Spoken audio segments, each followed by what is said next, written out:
We're on this because this is the financial thing, which is going to go first. Okay. So the first item is the approval of the minutes of the meeting on May 10th, 2018. If there are no questions or comments, the minutes are deemed approved. The second item is a resolution approving the annual independent audit. Ms. Mickle, our treasurer, is here to introduce our auditors today. Hi, Stacey. Hello, good morning, everyone. As has been the case for the last several years, we have contracted with BST to conduct our annual financial statements audit for the corporation. Brendan Kennedy and Ann DeLuca are here to present their findings for this year's audit. Good morning, everyone.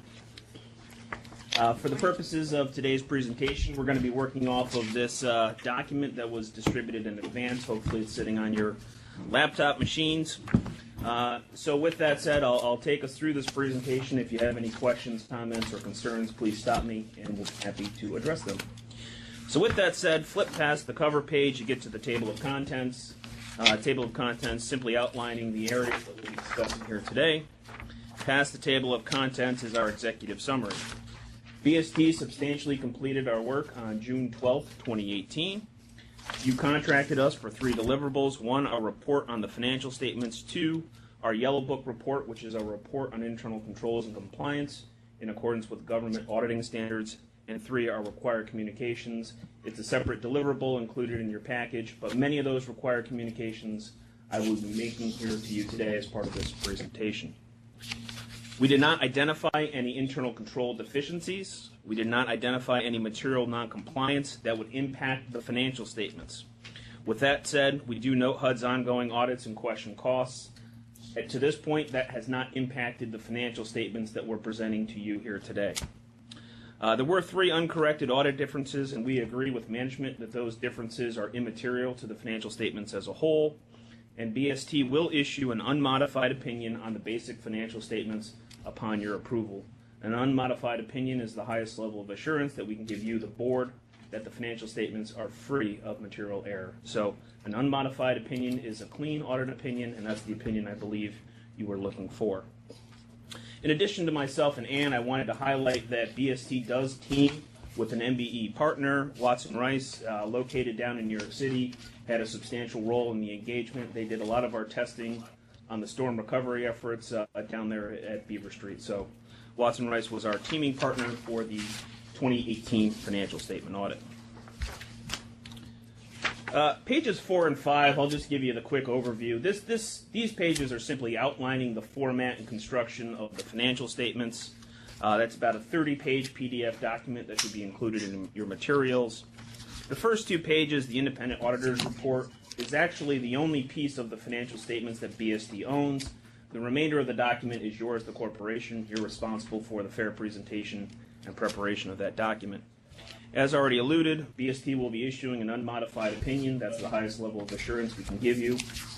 And there's a couple other elements to that report that are itemized here. 1, the emphasis of matter paragraph, just disclosing the fact that there are audits ongoing with HUD, and that could impact the financial statements in the future.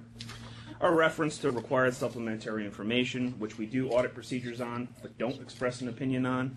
And finally, our reference to the government auditing standards report. That's that Yellow Book report that I mentioned to you before. The remainder of these pages, the MD&A, the financial statements, and the footnotes, all of which are itemized here on pages 4 and 5. There's really no substantial changes to the content or organization of that information when you compare that to the prior year. There was no accounting standards or changes in the industry that required any material changes to the financial statements. So if you were to compare this information year over year, it would look largely consistent.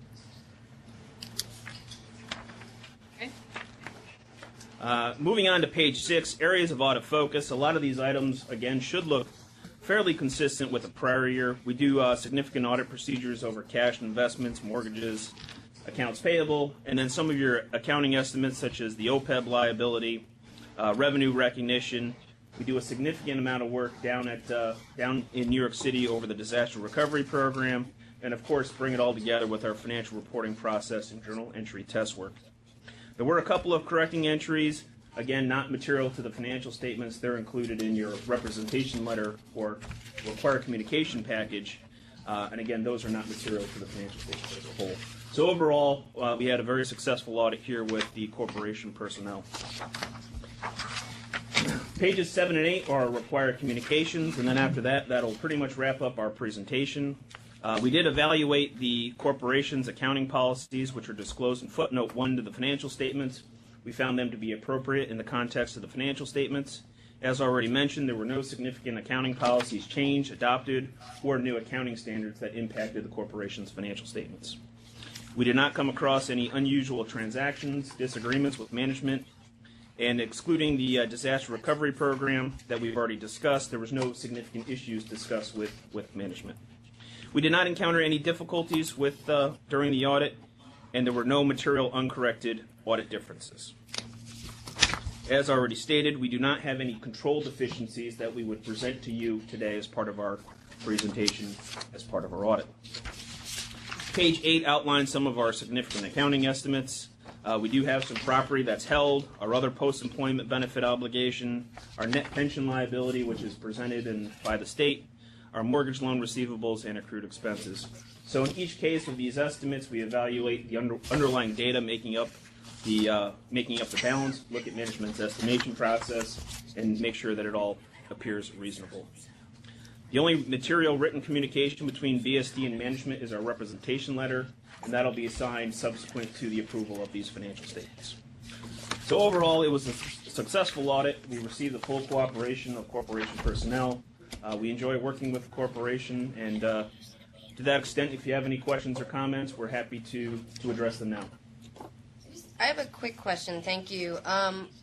The note on HUD's ongoing audits and questions, is that GOSR related, or can you just, I know that's separate from this, but I'm just curious Sure. what those refer to. Yes, that's primarily GOSR related. So our audit, and that gives me a good opportunity to kind of highlight what we focused on. So we're focused on your financial statements, and GOSR and HUD has done audits specifically related to the compliance of your requirements. And so that may or may not have an impact on the financial statements we audit.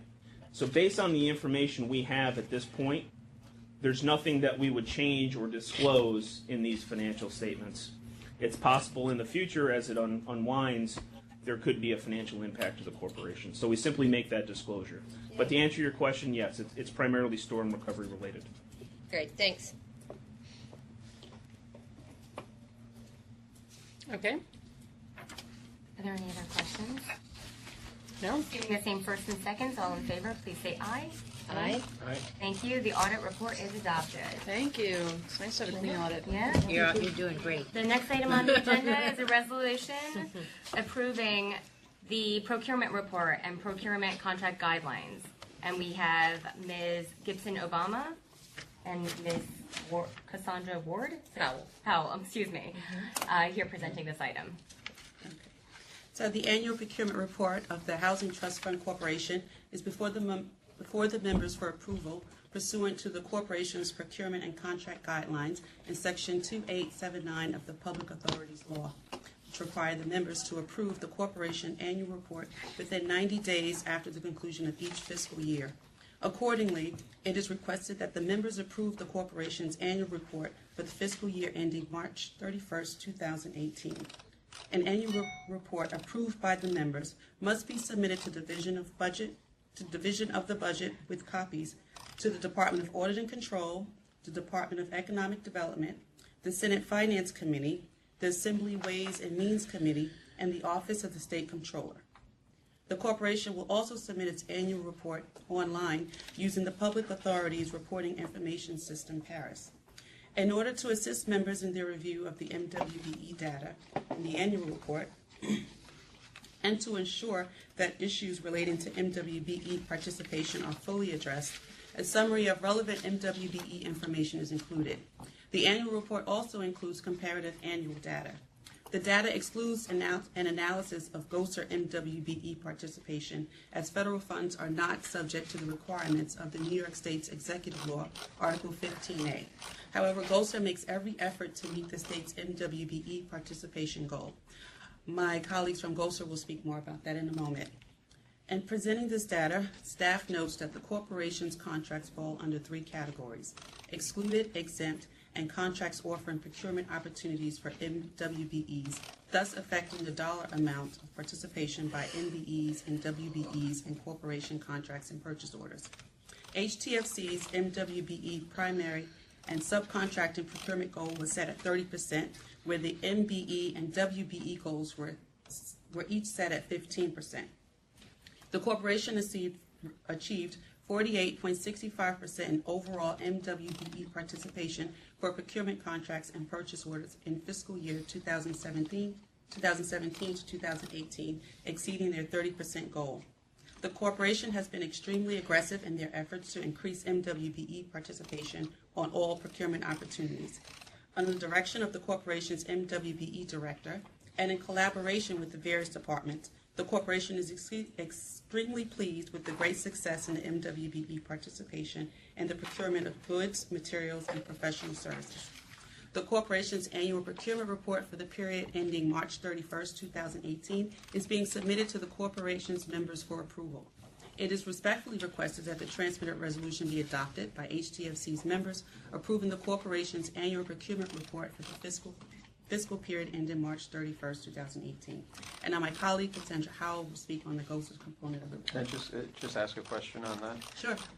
So this came up at our last board meeting. On the excluded list, Yes. I see here in your write-up that you say at the end that the corporation will update the list annually as required by the division. The division is New York State's Division of Minority and Women Business Development.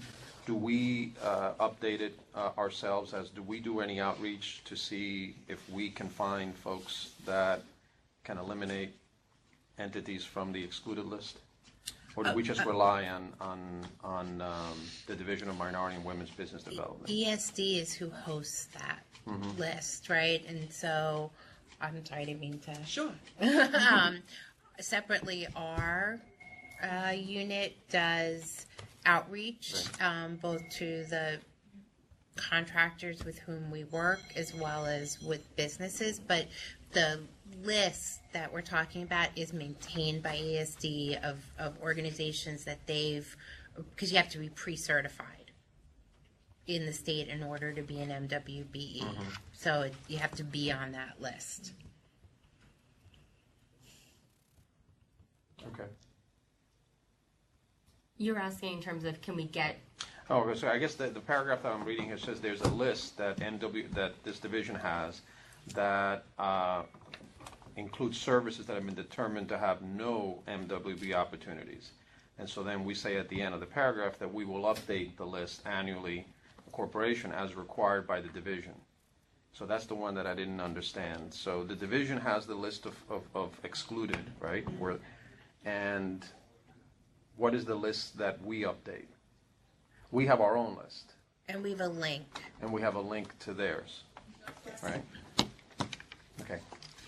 So this isn't a response to that, but I just found out earlier. So previously we'd had like a similar question. The question was related to our auditors not being an MWBE, and that previously, or maybe even real time, being on the exclusion list.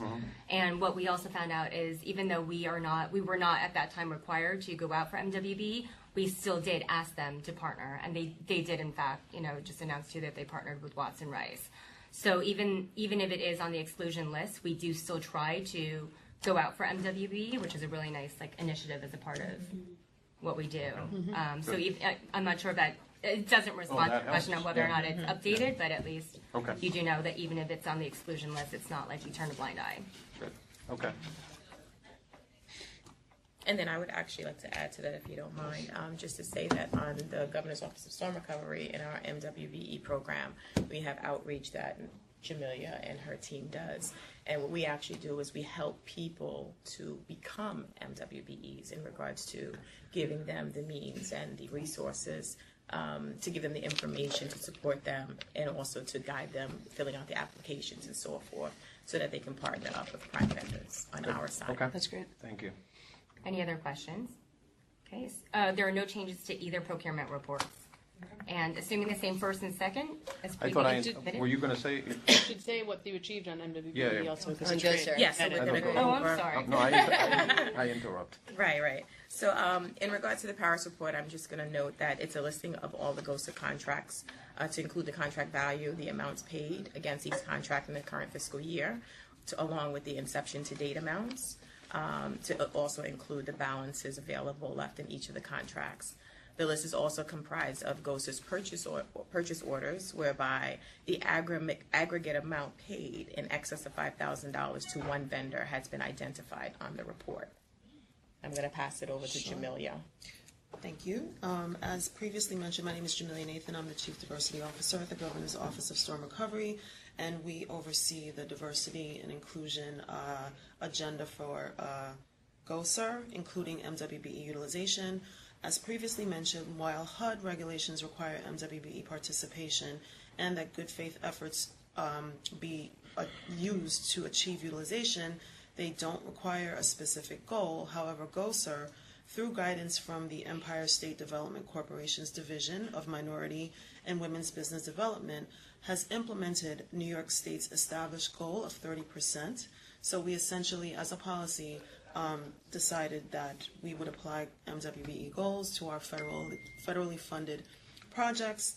For fiscal year 17-18, we have achieved 29.24% utilization of MWBEs, and we continue to execute a very aggressive outreach program in order to identify more MWBEs, to partner with our primes and our subcontractors to achieve even greater utilization.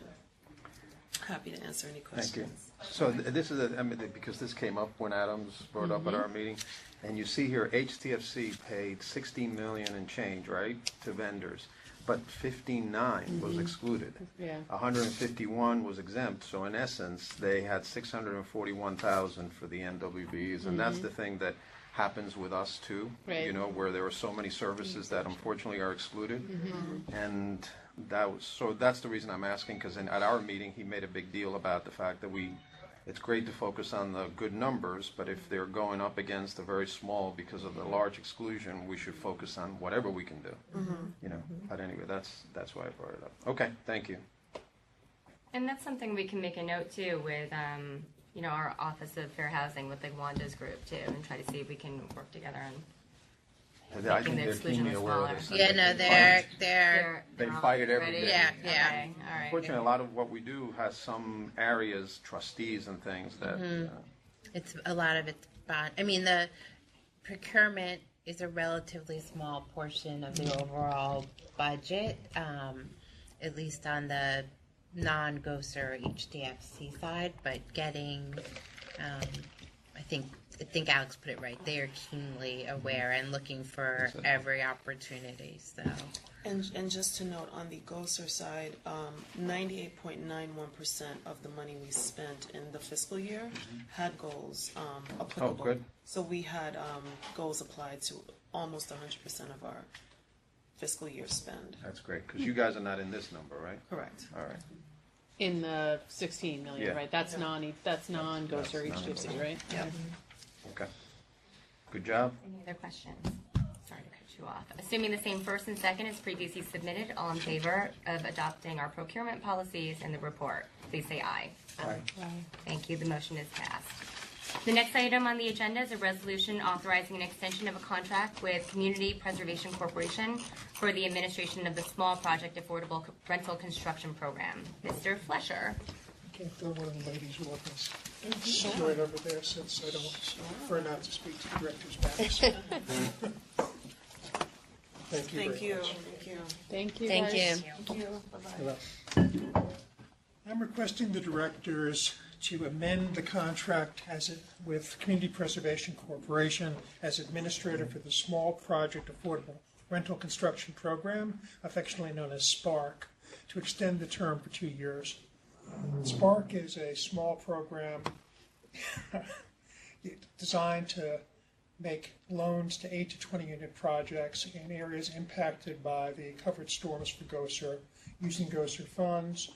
We made a determination at the beginning of the program that HTFC staff would more efficiently run the program through an administrator We did an RFP of CDFIs to obtain one. CPC, which has a statewide structure, was approved.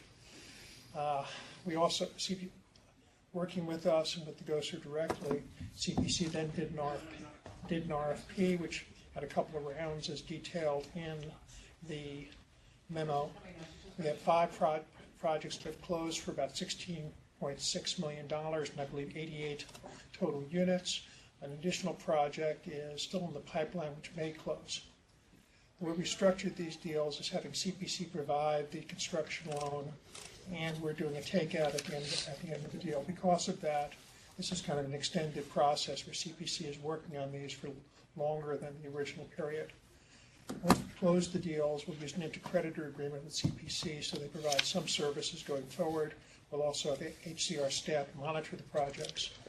We're structuring it as a balloon program like this largely because of the issues of getting CDBG money back, and it was deemed more efficient just to get it at the end of time, so we didn't have to do any kind of offsets. We also have reached out with CPC to do as much MWBE as we can. CDFIs are not-for-profits, so they can't be MWBEs. However, CPC is partnering with a MWBE firm to do Davis Bacon consulting and monitoring, and the MWBE monitoring for this project. We've worked with FIHO to make sure that is done adequately. We also make sure all the projects are following similar processes to HFA and HTFC projects with the Foreign Affairs Marketing Plans approved. So I respectfully request that the directors approve the extension of this contract. Can I just ask you a quick question? I remember there were a couple other entities that were involved in the GOSER work. I can't remember offhand, but was that done by you guys, or did CPC's RFP bring in a couple other, like NHS and a couple other? Yeah, this is really a rather strange subdivision of CPC, rather of GOSER. GOSER didn't directly supervise this. They were working with Paul Lucido and coordinating with them. They're making the nexus decision. As a result of a number of discussions when the program was established, it was determined that finance and development staff would coordinate with CPC and on administration, where GOSER would just make sure we don't violate the federal rules and that all the nexus requirements were done. Okay. So this was really kind of in a separate bailiwick than any of the other GOSER programs. Got it. Mark, is there a plan to spend the rest of the money? It's 20 total? It actually was approved to, it's approved to 30. We spent 16.6. Okay. We're not going to get to 30, and GOSER is reallocating. Okay. We hope if there's a project in Sydney which got both NIMBY'd and an issue with another project that is going to have to be done to make the economies of scale work. Have a multifamily project with a single family next door. They're still not sure whether the single family is going to happen. But no, at best we're going to spend 20.7. Okay. And GOSER is aware of that and is incorporating that into their projections. Great. Okay. We did get NIMBY'd in Suffolk County pretty badly for 2 deals we wanted to do. Okay. Got it. Any questions? Any additional questions? Okay, assuming the same first and second as previously submitted, all in favor of adopting this resolution to extend the contract, please say aye. Aye. Thank you. The motion is carried. Thank you. Thank you. Thanks, Mark. The next item on the agenda is a resolution authorizing an increase in units under the Rural Rental Assistance Program. And Dan Byer joins us on the phone. I'm going to present being here in person. I have Dan Byer sort of as assist on the phone. So I'm Mark Colon, President of the Office of Housing Preservation, and I'm here to request the approval of an additional 700 units of rental subsidy under the Rural Rental Assistance Program over the next 2 years, pursuant to a competitive notice of funding availability. The Rural Rental Assistance Program, pursuant to the New York State Private Housing Finance Law, provides funding for projects that were financed by the U.S. Department of Agriculture, including under Section 515 of their statute. That has, in New York State, there are currently 413 Section 515 properties with about 12,500 total units. The USDA provides rental subsidy to a portion of those, while New York State currently under the RF program through HCR's RF program provides rental assistance to about 4,475 of those units.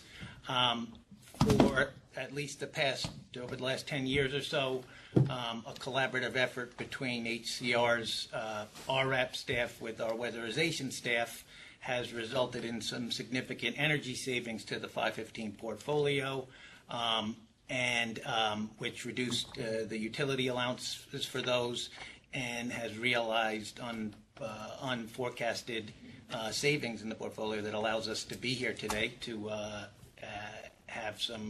request these additional vouchers and provide some relief for the rest of the remaining portion of the portfolio. Just one piece of information, RRAP provides about 80% of the subsidies for RRAP goes to elderly rural residents. And the money is now coming from the MIF? It used to come from the state budget? It is, yeah, Alex. I think in 2013 there was a conversion from the state budget to the MIF. That was also around the same time that the ARA program was passed, and there was a significant increase in weatherization funding, and that was kind of the two of them combined together. Sort of, the budgeting at that point was kind of didn't necessarily account for these additional savings from the weatherization. Great program. Yeah, it's great. Any questions? No questions. Love it. Great. Assuming the same first and second is previously submitted, all in favor of adopting the resolution to increase units, please say aye. Aye. Aye. Thank you. The resolution is adopted. The next item on the agenda is a resolution authorizing an award under the Multifamily Preservation Program to Auburn Housing Authority for Malone Village. Mr. Fitzgerald will be presenting this item. Good morning. Presented for your consideration is a resolution authorizing an award of up to $2 million in multifamily preservation program funds to the Auburn Housing Authority for Malone Village, the restructuring and redevelopment of 62 units of state-assisted public housing in the city of Auburn. The project was originally awarded 9% credit in home funds as part of the 2016 Unified Funding Round. The project had also been awarded public housing modernization funds upon recommendation of HCR's Office of Housing Management. The $2 million in MPP funding being recommended for your consideration this morning will replace $2 million in public housing modernization funding that was previously authorized by the board. The project is currently under construction with rent-up expected to occur in June 2019. If there are any questions, I'd be happy to take them at this moment. It's time. No, it's just great. I went to see this one. I met the woman who runs the Housing Authority, who was super competent and great. And it looked good. It was like 50%. The first phase was like 50% done with construction, it seemed like. Yep.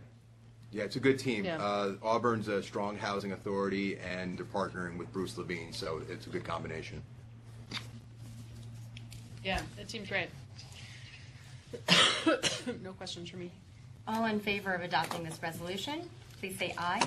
I just have one question on the asbestos. There's a lot of asbestos work here, Sean. Who checks after the thing is done to make sure that it's been remediated? Mike? Hi, this is Mike DeBonis from the A&E Bureau. We have a construction monitor on the project, and we have an architect assigned. So part of what their job responsibilities is to make sure that the certifications for asbestos are received, and we also have our environmental unit involved with looking at those certifications. Great, thank you. So all in favor of adopting the resolution to authorize the MPP awards for Malone Village, please say aye. Aye. Aye. Thank you. The motion is approved. The next item on the agenda is a resolution authorizing awards under the Public Housing Modernization Program.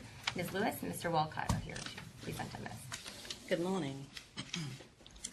Program staff is seeking approval to award public housing modernization funding in the aggregate amount of $9,757,902 to the following 6 public housing authorities.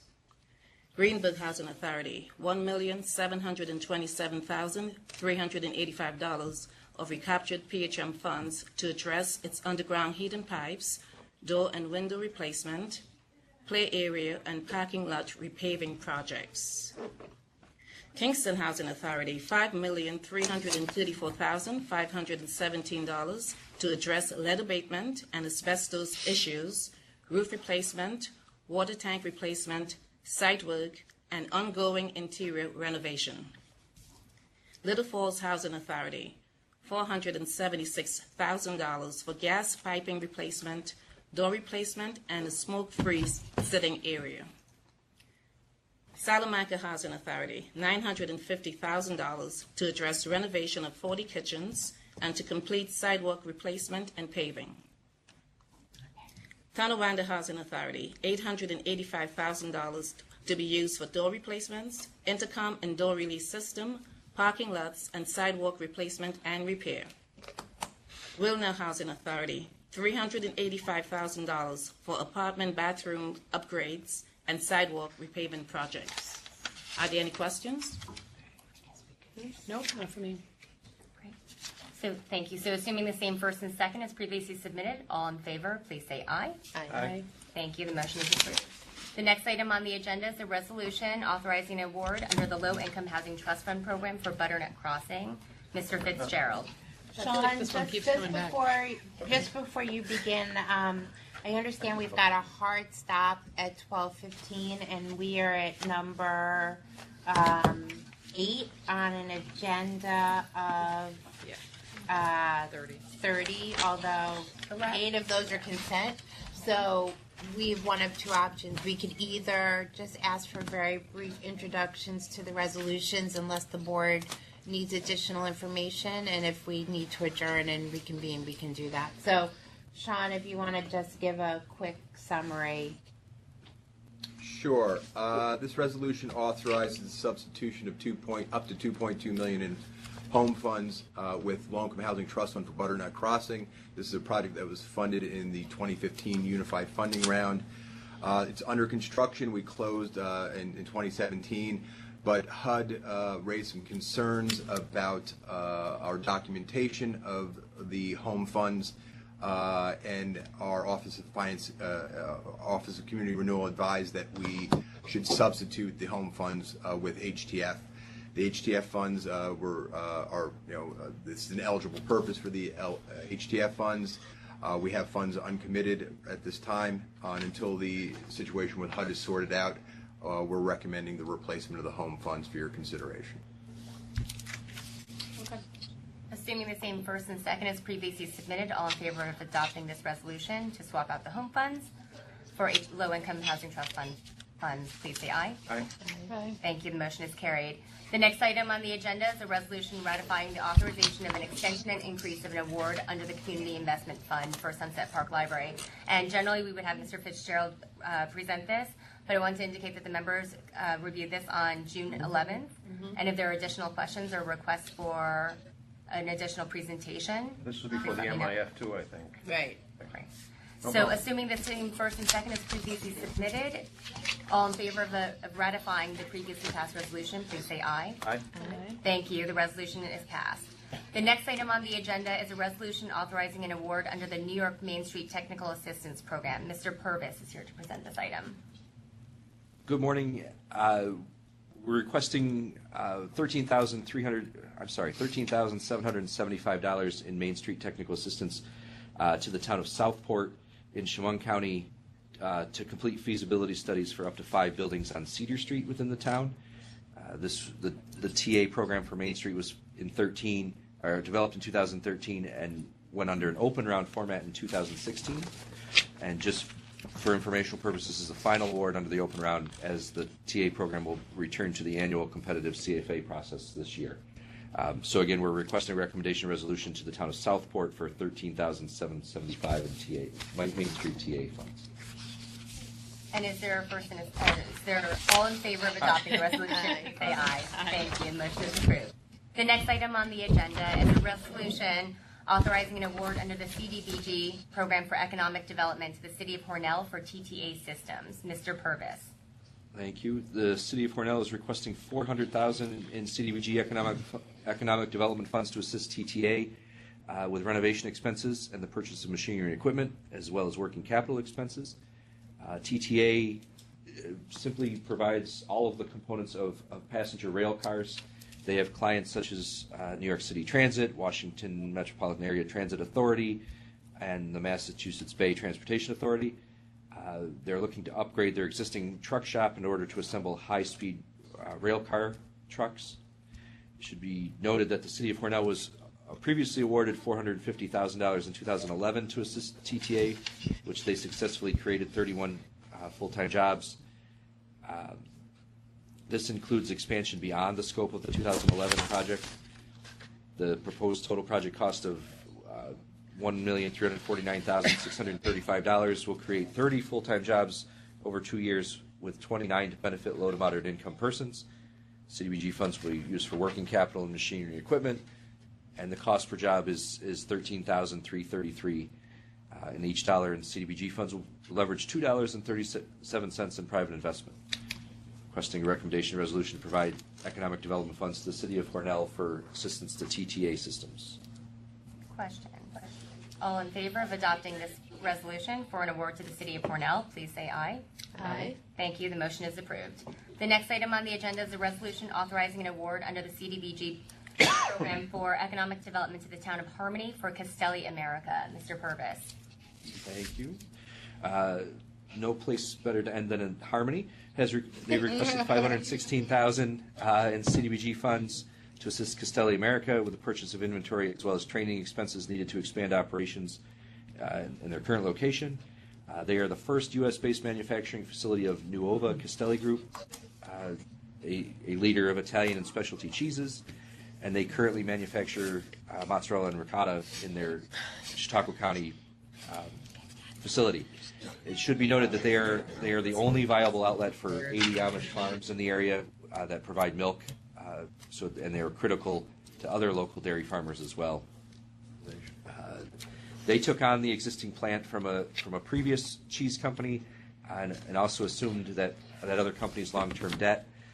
After getting everything sorted out, they are ready to move forward with the investment and create a new product line, which they'll create buffalo mozzarella. This is also going to allow them to retain 53 jobs and create 15 new full-time equivalent jobs for rural Chautauqua County. The proposed project cost of $1,426,000 will create 15 full-time equivalent jobs and retain 53, with 78% to benefit the low to moderate income individuals. CDBG funds will be used for inventory and training, and the cost per job is $7,588, with leveraging $1.76 in private investment. They're requesting a recommendation resolution to provide CDBG economic development funds to the town of Harmony to assist Castelli America. Are there any questions? Is there all in favor of adopting this resolution? Please say aye. Aye. Thank you. The motion is carried. The next item on the agenda is a resolution ratifying the authorization of awards under the Mobile and Manufactured Home Replacement Program. And on Mr. Purvis's behalf, on June 11th, the members considered and approved this resolution based on the imminent needs of the residents of the mobile home park. Is there a request for further presentation? No. All in favor of ratifying the action taken by the board, please say aye. Thank you. The motion is carried. The next item on the agenda is a resolution approving the annual property disposal report and property disposal guidelines. Ms. Mickle. Good afternoon now. Pursuant to sections 2895 through 2897 of the Public Authorities Law and section 601 of the Corporation's Procurement Guidelines, we must prepare and approve an annual report on the property disposal guidelines for the corporation.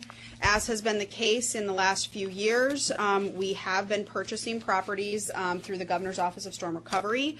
Over the course of the last year, there were 65 properties that were purchased per the report received from Storm Recovery. And also during the same period, we did dispose of 137 properties through various means, either through the sale on their auctions or through transfer of rights to various organizations. At this time, I'm just seeking approval for the property disposal report that's presented to the board today. Are there any questions? Okay, assuming this, all in favor of adopting this resolution, please say aye. Aye. Thank you. The motion is carried. The next item on the agenda is a resolution approving the annual report on investments and the investment policy. Ms. Mickle. Good afternoon again. Pursuant to Section 2925 of the Public Authorities Law, once again, we are obligated to submit this annual report regarding the investments of the corporation. This report does need to be prepared just as the previous one was and submitted through the Authorities Budget Office Parish Reporting System no later than June 29th of this year. This past year for the investments, we have total investment value based on all the different types of investments in our accounts at $332 million. That is all of our various program funds.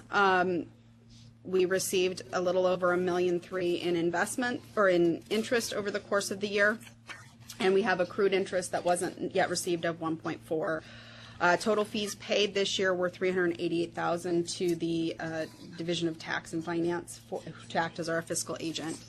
We are requesting approval of the resolution approving the investment and cash report for fiscal year ending May 31st or March 31st, 2018. Stacy, what are the zero principal strips? What is that? It's a type of investment. So since Tax and Finance acts as our fiscal agent, they recommend various types of investment, zero principal strips, zero coupon strips, treasury bills. They make recommendations based on the length of the investment, when we think we might need to break it, and they make recommendations based on our term and the best value that we can get for the term of the investment. So it's just a type of investment that they recommend. Does it mean it bears no interest by No, the name? it doesn't.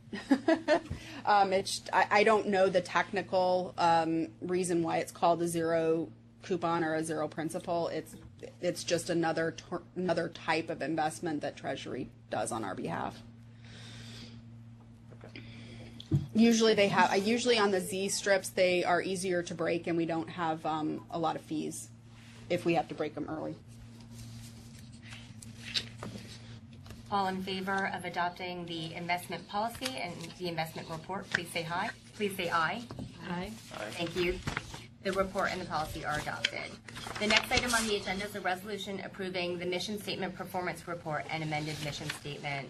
On the mission statement performance report, we're really proud of our achievements. It's a summary report, and the next one you'll see is a little bit more expanded on it. But in order to just streamline things, streamline this item, I wanted just to highlight that we are also adding on to our mission statement measurement of fair housing goals as well as MWBE. So we're acknowledging our commitment to those in the mission statement, and staff has been prepped on it, and everybody is really on board in terms of our program group and our procurement policy group. So we're excited about that. Are there any questions on the report or the mission statement or the amended mission statement?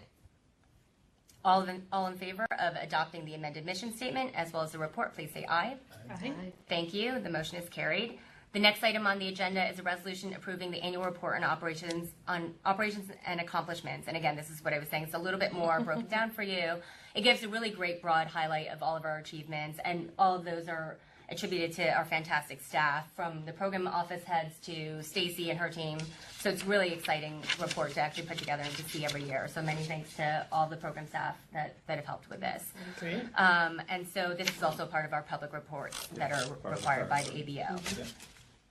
Any questions?